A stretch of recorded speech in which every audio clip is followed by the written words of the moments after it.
You're listening ad-free on Amazon Music. In 2016, a woman had just pulled into her driveway in her quiet neighborhood in Missouri when suddenly her passenger door flung open and in jumped a man she didn't recognize who was wielding a knife. The woman froze in terror, hoping this was just a robbery. But when the man spoke, she knew this situation was much, much worse. 10 minutes later, the police arrived at the woman's house, and what they saw in the hallway of the first floor shocked them. However, the real shocker came a week later when they realized who this man was and why he had gone to that woman's house in the first place. This story starts a bit slow, but then it spirals into madness very rapidly. And that is why this story has become one of the most infamous true crime cases in modern history. But before we get into today's story, if you're a fan of the strange, dark, and mysterious delivered in story format, then you've come to the right podcast because that's all we do. And we upload twice a week, once on Monday and once on Thursday.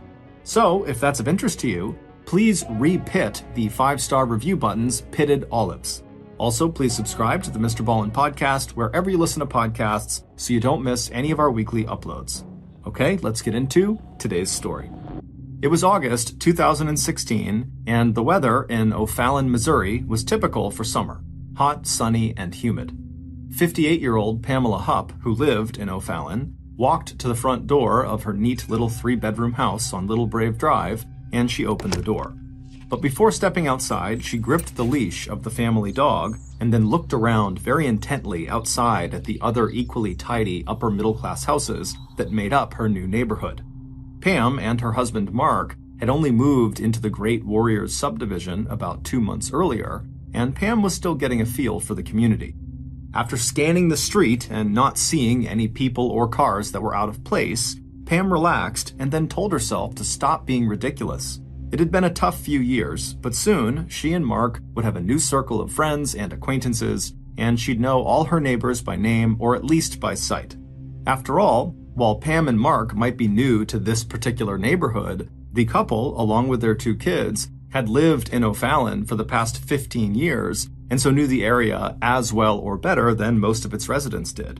In fact, when Pam drove their late-model SUV around O'Fallon, she didn't have to look too hard to find houses that she and Mark had, over the years, bought, renovated, and sold for a profit. Thinking of Mark, with his talent for building things and his passion for fine cabinetry work, Pam smiled to herself. Neither one of them had wound up achieving the dreams they had had when they had graduated from high school, but they had done pretty well for themselves in the house flipping business. Pam stepped outside and closed the front door of her house behind her. Then, as she walked down the gentle slope of her wide driveway towards Little Brave Drive, her 1-year-old puppy pulled at the leash, eager for Pam to pick up the pace. As Pam leaned back to keep her balance, she had a flashback to her teenage years when she was a cheerleader and a member of her high school's gymnastics team. Back then, she could have walked a dog and done cartwheels, both at the same time. Now, with the help of her beautician, Pam still had the blonde hair, but the 5'6" curvy athletic body that had attracted so many admiring looks when she was a teenager had since filled out to a comfortable and stocky overall roundness. But despite the years and the added weight, anyone who had known Pam back in her school days would probably still recognize her. She still had that same wide smile, square jaw, and slightly broad nose that made her features strong and distinctive. And when she laughed, it was the same loud guffaw that had often sounded through the halls of Riverview Gardens High School back in 1976. But Pam hadn't just been a good athlete, she'd also been a good student who got good grades. And going into her senior year of high school, she had been just as excited as her classmates about heading off to college. Except that a few of the admiring glances she got back in high school came from one of the most popular and good-looking boys at her school. And shortly after he had invited Pam to their senior prom, Pam wound up pregnant with his child. And 3 months later, Pam was married to him. And by the time her friends were packing their bags for college or some other post-high school adventure, Pam was spending her days inside of a small apartment looking after a very demanding baby. The marriage had lasted 6 years, and while it only took Pam 4 months after that divorce to marry another man, her second choice in husbands had been a lot better than her first.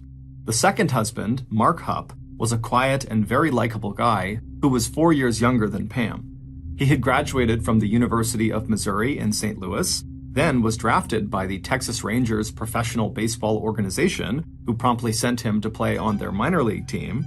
But, like Pam's dream of going to college, Mark's dream of eventually getting called up from the minor leagues to the major league club, the Texas Rangers, never happened.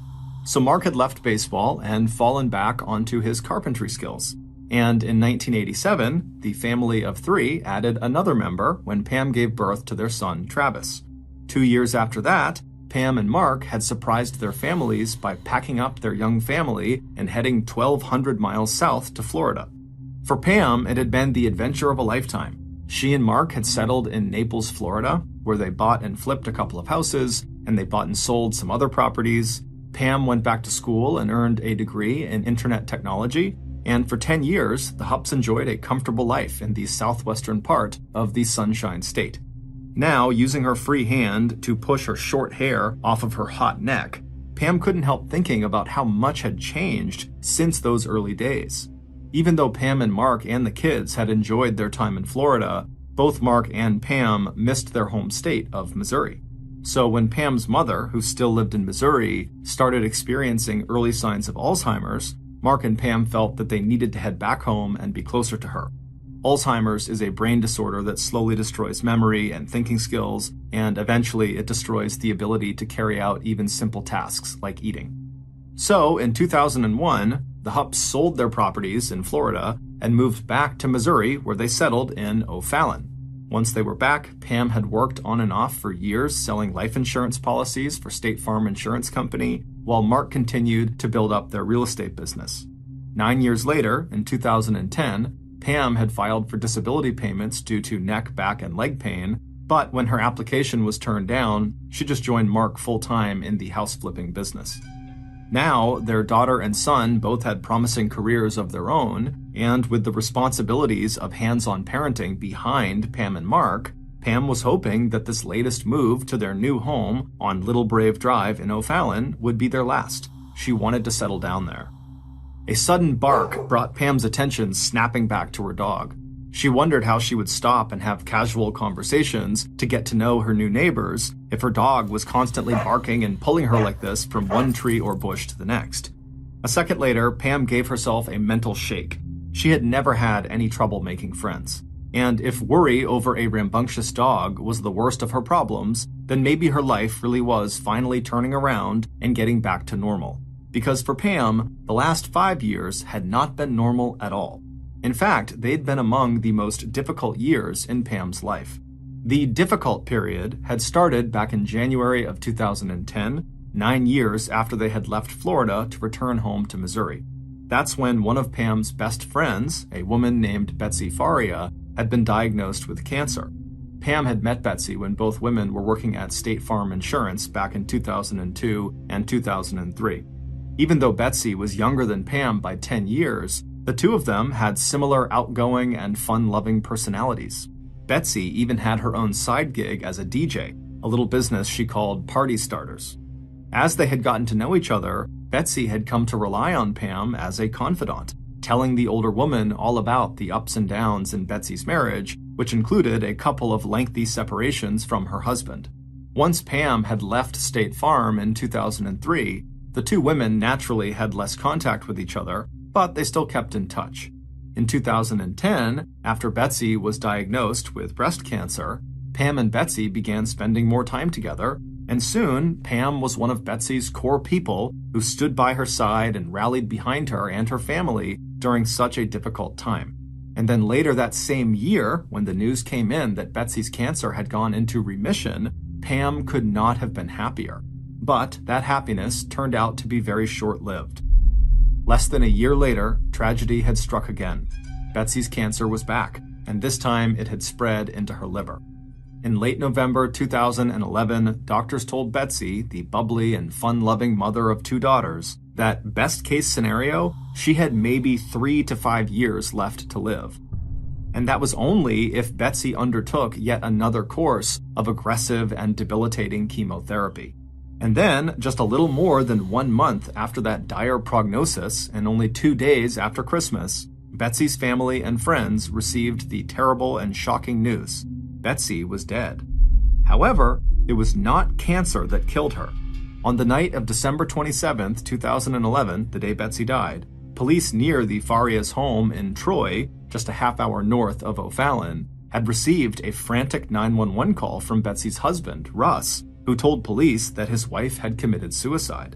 But when police arrived at the scene and saw Betsy, they knew there was no way she could have killed herself.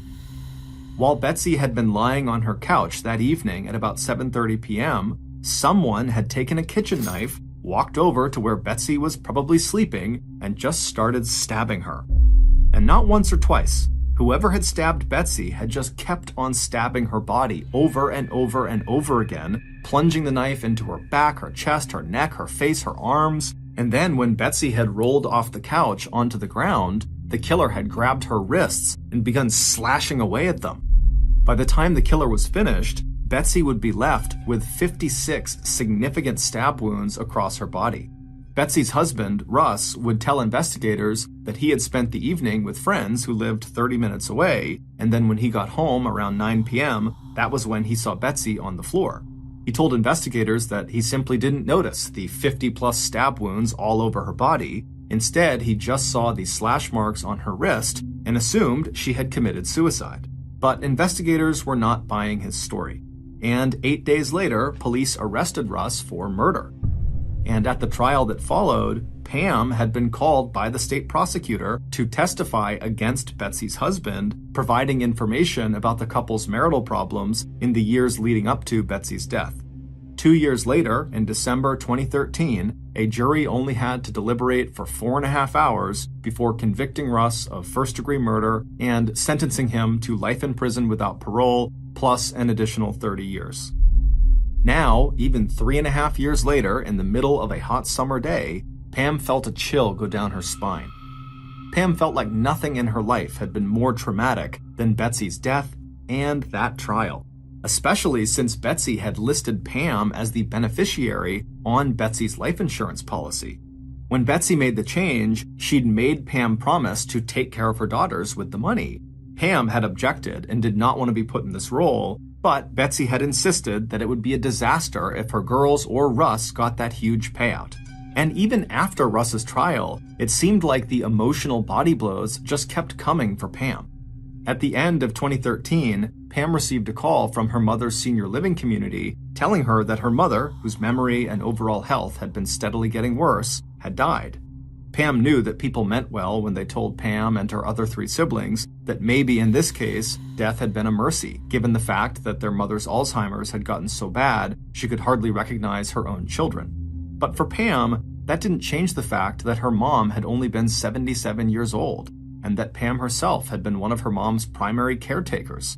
And even if her mom didn't always know who Pam was, their visits together had become a regular and predictable part of Pam's life. And then, 2 years after her mother's death, Pam was absolutely shocked to find out that Russ Faria's legal team had managed to persuade the courts to consider some new evidence in his murder case. The new evidence included documents that suggested the state's case against Russ had been built on a bungled investigation, and it would turn out this new evidence was enough. In November of 2015, just 9 months earlier, Russ, the man Pam had testified against and had played a big role in putting behind bars, was acquitted of his wife's murder and released from prison. Pam was horrified. With Russ now free, she couldn't help but feel scared all the time. Would Russ try to hurt her now, to get revenge for her testimony against him? After all, Pam had not held back in court. She had given up every single detail she could possibly remember Betsy telling her about how awful and abusive Russ was, and it really had an impact on the jury. And so Pam knew Russ must hate her. But now, as Pam turned the corner back onto her street and saw her beautiful new house in view, she tried to push those memories away. She knew what Russ looked like, she knew what kind of car he drove, and she had already taken her own precautions. She and her husband Mark, the year before, had bought a handgun, and recently she had taught herself how to use it. With one last look up and down her street, Pam hustled up her driveway with her dog, then opened her front door, stepped inside, and then shut and locked the door behind them. A few days later, on the morning of Tuesday, August 16th, Pam got up, she took her dog for a quick walk, and then tidied up her already tidy house. Then Pam took a deep breath and opened up her front door and stepped outside and began immediately scanning the nearby streets and houses. Luckily, she didn't see any strange cars or people or Russ, and so it was all clear. A minute later, Pam had hopped inside of her SUV, she had backed out of the driveway onto Little Brave Drive, she left the Great Warrior subdivision, picked up Route 70, and headed east. After she finished shopping, she planned to run a few other errands and then drop by her daughter's house. Just a few hours later, right around noon, Pam was pulling back into her driveway. It had been an excellent morning, even if it had turned out that Pam's daughter had not been at home. Pam reminded herself that even if her daughter had been there, they wouldn't have been able to visit for very long because Pam needed to get back home and let the dog out again. But as Pam was about to press the remote to open her garage door, she noticed a flash in her rearview mirror. She turned around and she saw a silver four-door sedan had come to a quick stop right in front of her house by the curb, and a man who she didn't recognize, wearing glasses and a black ball cap pulled down low over his face, was climbing out of the passenger seat. Before Pam could even process what was happening, this man had run up the driveway to her car, opened Pam's passenger door, and climbed inside the car with her and shut the door behind him. A second later, as Pam registered the squeal of tires as the silver car shot away from the curb, the strange man who was now in the car with her pulled a knife out and held it against her throat. Pam could feel the adrenaline flooding her body, and for a second, she was too shocked to even move. As she sat there, paralyzed with fear, the attacker began yelling at her to drive her car to the bank and take out the money she had stolen from Russ. Understanding suddenly dawned on Pam. Russ must have hired this man to do this. Russ wanted Betsy's $150,000 insurance money that Pam had been entrusted with. But then, as Pam thought of this, she wondered if her attacker would actually let her go if she turned over this money. And somewhere deep in her brain, Pam knew the answer to that question. No, this man was going to kill her. Suddenly, Pam's survival instincts kicked in, and using all of her strength, Pam struck out with her right hand and hit the attacker on the face, while simultaneously with her left hand, she fumbled to open the car door. Taken completely by surprise, the attacker lost grip on the knife and it tumbled down onto the floor of the car. By the time he retrieved it, he looked up and saw Pam was out of the car, running towards her garage. But as quick as Pam was, her attacker was even faster. Pam managed to get through the back door that led into the garage, but when she turned around to try to shut and lock it, her attacker had already thrown half of his body into the space between the door and the frame, forcing it open. And so Pam eventually stopped trying to shut the door on him and just turned and ran across her garage and opened the door that led into her house. Once she was inside, she made a quick turn to the right and sprinted into the master bedroom. At this point, the attacker had gotten inside of the garage. He went through the same door that went into the house, but as he went right, he ran so fast he overshot the door that led into the master bedroom where Pam was. And that mistake bought Pam just enough time to get all the way to her bedside table in her bedroom, open up her drawer, and pull out the gun she had put in there. And so by the time the attacker had corrected himself, turned around, and come into the master bedroom, Pam was standing there with the gun held out straight, screaming at him while dialing 911 with her other hand. The time was 12:10 p.m. as the dispatcher at the O'Fallon police station picked up that emergency call. The dispatcher could hear the voice of a woman on the other end of the line calling for help and yelling at an intruder to get out of her house. Then there was the sound of a scuffle and a man's voice in the background, and before the dispatcher could get the caller's address, she heard the distinctive and unmistakable sound of 5 gunshots, all fired in rapid succession. By the time police arrived at Pam's residence just minutes later, Pam was standing just inside of her open garage, clutching the collar of her dog, who was cowering and whining at her feet. And inside of her house, the man who had just attempted to kidnap and rob her was dead.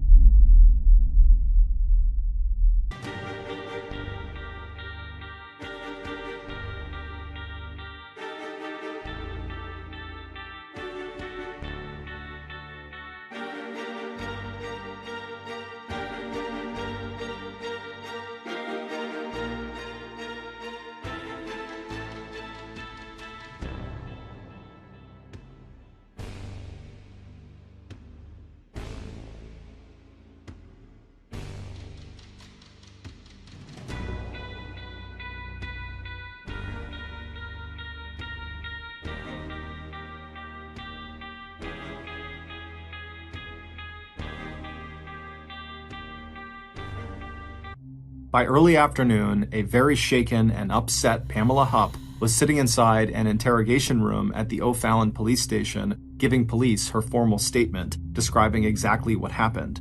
And with hands that trembled, Pam pressed her palms together, extending her thumb and forefinger in the shape of a gun, and showed police how, when the man started coming towards her in the bedroom, she had just kept pulling the trigger of her pistol until she had emptied every round into that man's chest. And although Pam could not tell police who the man actually was, she did feel very confident that Russ Faria had to be involved. He likely sent him. She then explained her connection to Russ and why he might want to hurt her or rob her or both.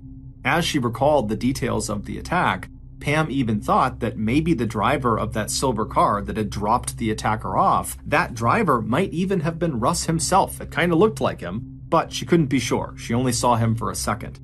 After giving police all the information she could possibly think of, Pam signed her official statement, and then she was released. Just like Pam, detectives also believed that what happened to her had to be connected to Russ and his recent acquittal. But 7 days after the attack on Pam, investigators had discovered that while the attack on Pam was indeed connected to Russ, it was connected to him in a way that no one was expecting. Based on what the investigators learned, here is a reconstruction of the days leading up to the attack on Pam, as well as what actually went down on that day, August 16th.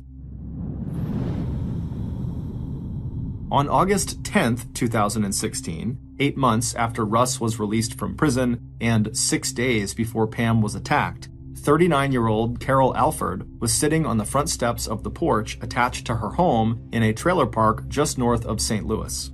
The weather that morning was hot and muggy, but Carol didn't seem to notice. She was wearing a long-sleeve lime green hoodie and lounge pants. Her only concession to the heat was that she didn't have on any shoes, and she was letting her dog wander around her little yard while she sat still, rather than the two of them going out for a walk. At around 11 a.m. that morning, Carol was surprised to see a car she didn't recognize pull up alongside her driveway. The driver rolled down the car window and asked if Carol was interested in earning $1,000. The driver introduced themselves as a producer for NBC's TV program Dateline and said that they were looking for people to help them with a reenactment scene that involved staging a robbery, kidnapping, and a 911 call. Carol thought this was a bit odd, but she was intrigued and she wanted the money, so she said, okay. At which point, the driver instructed Carol not to bring her car keys or cell phone. Carol nodded, but narrowed her eyes. Suddenly, this whole thing felt very off. She told the driver she'd be right back, and then she turned around, walked into her house, and into her kitchen. There, she opened a drawer and began rummaging around inside of it until she found what she was looking for, a folding knife. Carol slipped the knife into one sleeve of her hoodie and then walked over to the counter and took out a large kitchen knife from its holder and put that into her front pouch pocket. Then Carol picked up her cell phone, she silenced the ringer, and tucked her phone out of sight in her pants pocket. $1,000 was a lot of money, but there was no way Carol was getting into a car with any stranger unless she felt like she could protect herself. And so Carol, now armed with 2 weapons and her phone, walked back outside and climbed into the car. As the driver pulled back onto the road, they told Carol that they were doing the reenactment at a location that was just behind a nearby strip mall. But after driving for only a few minutes, Carol suddenly felt like she had made a terrible choice, and she needed to get out of that car immediately. So she told the driver that they needed to go back to her house for just a minute because Carol had forgotten to put on her shoes before getting into the car. The driver looked over at Carol's feet, and sure enough, Carol did not have any shoes on, and even though the driver was really annoyed by this, they agreed to go back to Carol's trailer.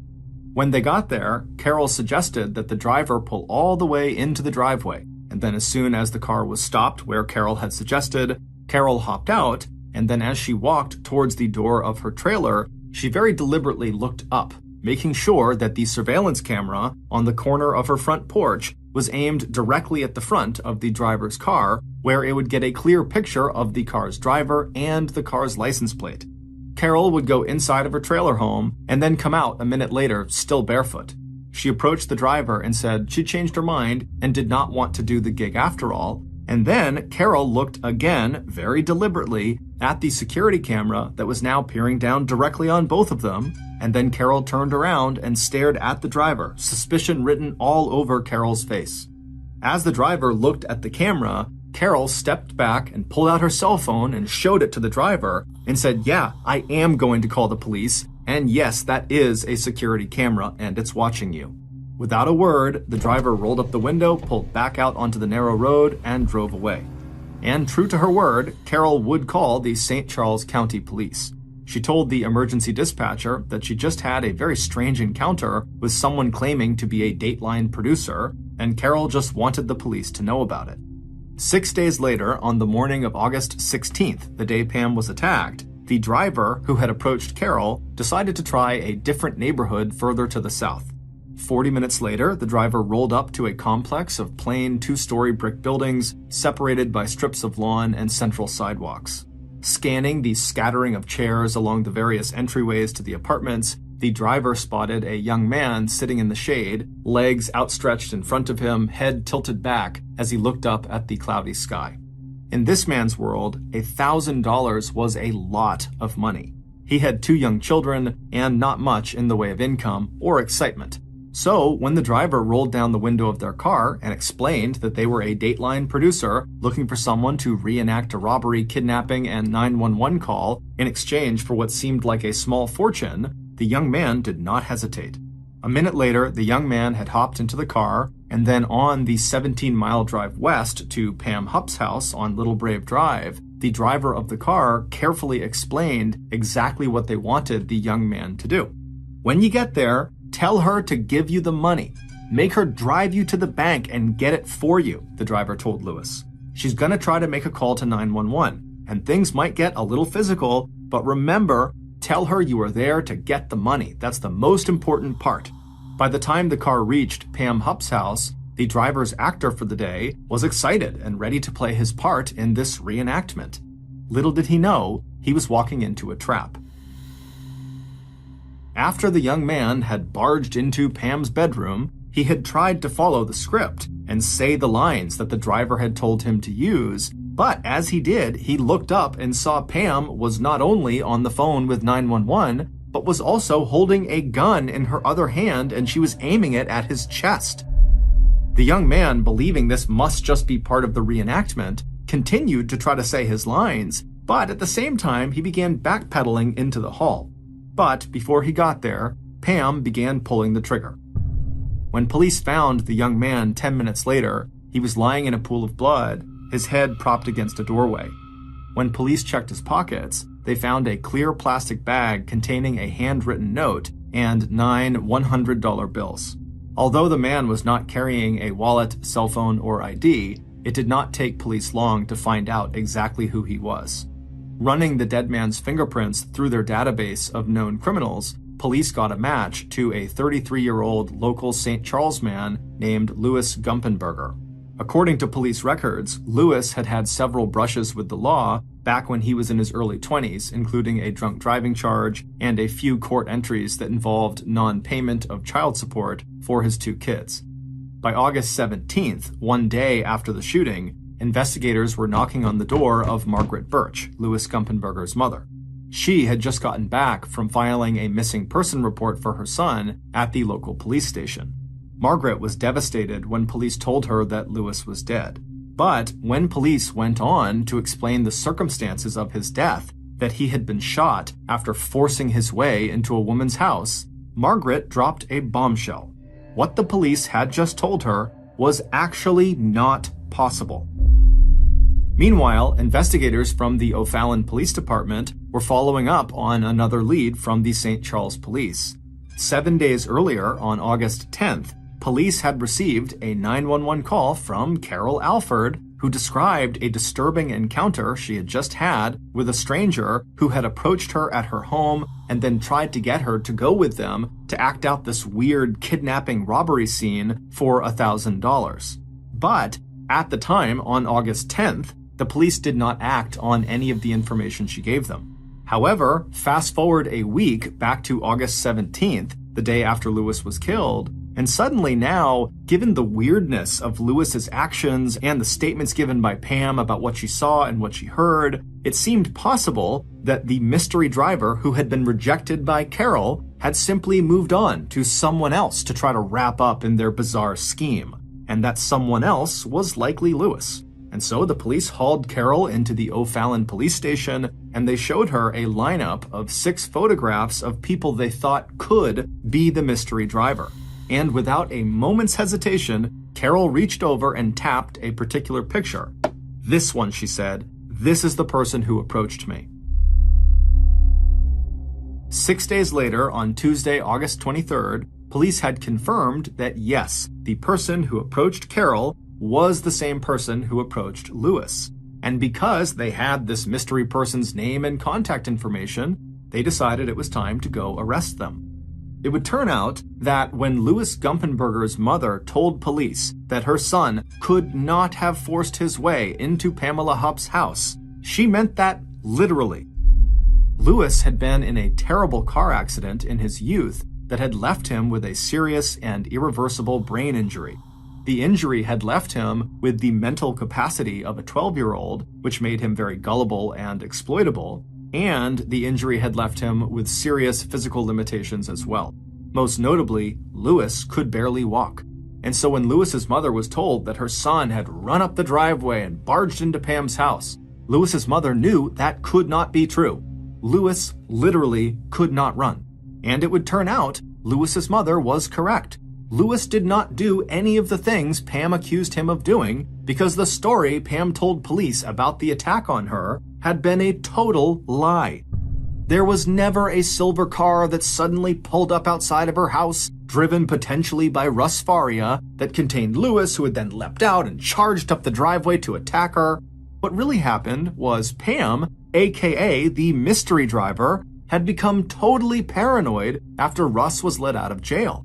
And so, in her crazed, paranoid state, she decided she had to take drastic action to put him behind bars again to protect herself. And so she put together this very elaborate scheme to frame Russ for murder. Then she began looking around town for someone to kill. And she found Carol first, but Carol did not fall for the trap. And so Pam kept looking. And a few days later, she found Louis. And Louis immediately took the bait. Pam led Louis into her house on Little Brave Drive while reminding him that the scene they were about to reenact was just that, it was an act, so just say your lines and everything will be fine. And then, once the pair was in Pam's bedroom, Pam said, "Okay, we're starting the scene now." And at that point, Louis began trying to say his lines, while Pam called 911 and turned away from Louis and fished her gun out of the bedside drawer.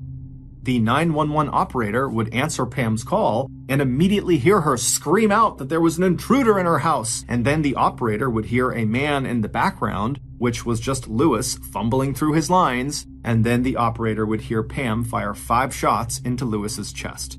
After Louis was on the ground, either dead or bleeding to death, Pam pulled a note in a plastic bag from her pocket and she tucked it into Louis's pocket. The note was designed to look like instructions Louis might have been given by Russ. It said, "Get Russ's money, kidnap Pam." Carol Alford would ultimately seal the deal that Pam was indeed the mystery driver and Louis's murderer. It was Pam's picture that Carol identified in that 6-photo lineup, and Carol provided police her security camera footage taken from outside of her home that clearly showed Pam's license plate on her car and her face as she drove up in her car to Carol's home on the day she tried to lure Carol to her death.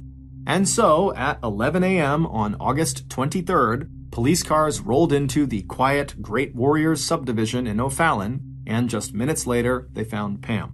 She had just left her driveway in her SUV and had made it down the street before police cars surrounded her and forced her to pull over. Moments later, police approached Pam's vehicle and told her that she was under arrest for the first-degree premeditated murder of Louis Gumpenberger. But this was not the end of the story. Far from it. The reason Pam had been so paranoid after Russ got out of jail was not just because she feared retribution from him. It was also because Pam was afraid that the new evidence presented at Russ's second trial would reveal a new suspect in the brutal murder of her friend Betsy Faria. And that new suspect was Pam herself, the beneficiary of Betsy's $150,000 life insurance policy, a policy that Pam had cashed and then given absolutely none of to Betsy's family. And not only had that life insurance policy been officially signed over to Pam 4 days before Betsy was killed, but also Pam, not Russ, had been the last person to see Betsy Faria alive. 5 years earlier, on December 27, 2011, the night Betsy was killed, it was Pam who had driven Betsy home that evening from her chemotherapy appointment. And it was Pam who had helped get Betsy settled comfortably on the family couch, likely just minutes before Betsy was stabbed 56 times with a kitchen knife. And right after that violent and gruesome murder, it was Pam who fed overly willing prosecutors unsubstantiated allegations that Pam claimed Betsy told her in confidence that painted Russ Faria as an abusive and violent spouse. It was also Pam who kept pushing the theory that Russ must have killed his wife in a fit of rage when he discovered he was not the beneficiary of her life insurance policy. And it was also Pam who kept elaborating on that story and bringing in even more damning testimony about Russ to the state's lead prosecutor, and the prosecution team ate it all up. But Russ knew Pam had been lying the whole time, and so immediately after Russ was acquitted and freed from prison, he directed his lawyers and the press to look at all the evidence in his wife's murder case again. And he started urging the courts to investigate Pam as the primary suspect in his wife's murder. And reporters and lawyers weren't just asking questions about Betsy's death. They were also asking questions about the death of Pam's own mother. According to the official police report, on October 31st, 2013, Pam's mother had apparently died of a fall from her second-floor apartment balcony. But in hindsight, that accidental death was starting to look suspicious. The autopsy revealed that at the time of her death, Pam's mother had ingested 8 times her recommended dose of the sedative Ambien.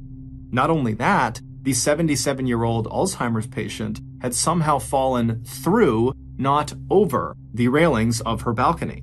And not only was Pam the last person to see her mother alive, Pam was also one of the beneficiaries of her mother's $500,000 life insurance policy. Just a few hours after Pam was arrested for the murder of Louis Gumpenberger, detectives sat Pam down inside of an interrogation room and reviewed all of the evidence against her. After they were done going over it, Pam's only response was that she wanted to speak to her attorney. When investigators left the room to call her attorney, a video recording of the interrogation session showed Pam reaching across the desk in front of her and grabbing a ballpoint pen that she slips into the back waistband of her jeans. Video footage also showed that while Pam was sitting there alone, she repeatedly reached up and touched each side of her neck as though searching for the location of her jugular vein. If that vein is punctured or severed, a person can quickly bleed to death. When investigators returned to the interrogation room, Pam was waiting for them at the door, telling them that she needed to go to the bathroom. A few minutes later, investigators heard one of their colleagues screaming for medical assistance immediately. After walking calmly into the bathroom, Pam had taken that ballpoint pen she had stolen, and over again she stabbed herself in both sides of her neck and on the inside of both of her wrists. When officers opened the bathroom door, they found Pam kneeling on the floor in front of the sink, her forehead resting on the tiles. Her shirt was soaked with blood, and more blood spattered the floor and sinks. However, as dramatic as the suicide attempt was, the wounds she inflicted on herself turned out to be non-life-threatening, and so Pam was quickly patched up and sent to jail to await trial. 3 years later, on August 12, 2019, 61-year-old Pamela Hupp was sentenced to life in prison without parole for the first-degree murder of Louis Gumpenberger. 2 years later, in 2017, the medical examiner's office changed the official cause of death for Pam's mother from accidental to undetermined.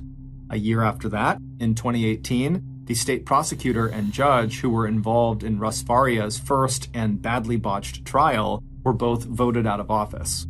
2 years after that, in March 2020, Russ Faria, now engaged to Carol Alford, the woman Pam had tried to lure to her death, was awarded $2 million in damages for the wrongful conviction that put him behind bars for 3.5 years.